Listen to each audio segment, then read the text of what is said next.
Sen bilen manga şu geceler istedim mu? Muhabbet hatır kılgan şu hatırlar kışıdım mu? Can tantarang bilen söygen jürgün yıtıldım mu? Haytı izgin kelgen çağda tılsın numara besıldım mu? Vakıtlar altın kebi canlarından ötüp gitti. Senin jütkün batı köңlüңdeki açık tetni. Nim üçün onu izdiğin bayana izleyemeyse, köңlüңde bagetlen nim üçün onu diyemeyse. Muhabbet tatıq deydu senin ıstılgının açık kılmışların taşını yergan bilen onun kalbi katık. Hatta ki onun kapılışımı sen için bekle tatıq. Hiyali çüşlürüngde mi onunla boldun yatlık. Yatmegin ettir gül sunayma sana.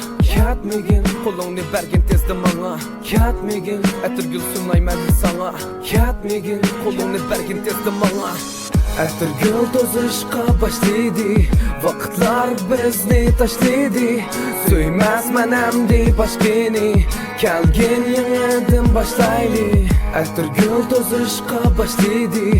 Vakitlar bizni taşlaydı. Söymez menemdi başkeni. Kelgin yeniden başlaylı. Ne çıktım verdi berib ne çıktım hata kıldım. Usanlı emes belki manamı ayan. Öz rayim bilen şittik micazim bilen men tanıqa kaldım. Sekirlik aynigimiz bunu bizge kıldı bayan. Sen barlıqın yaşlığını onunla taqdim kıldım. Gözüngdün yaş emes qancha çırgan ti acizlidin. Netciret göz yumgandın uldulluğun açık dildin. Yana usuz yaşamaydığınını sen mi bildin? Ketmegin mening yerimde.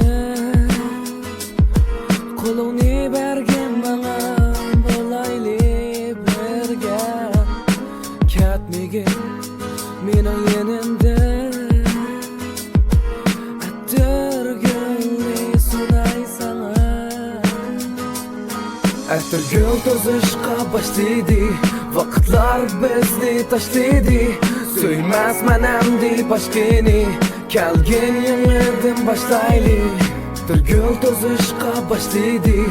Vakitlar bizni taşlaydı. Söymez menemdi başkeni. Kelgin yeniden başlaylı.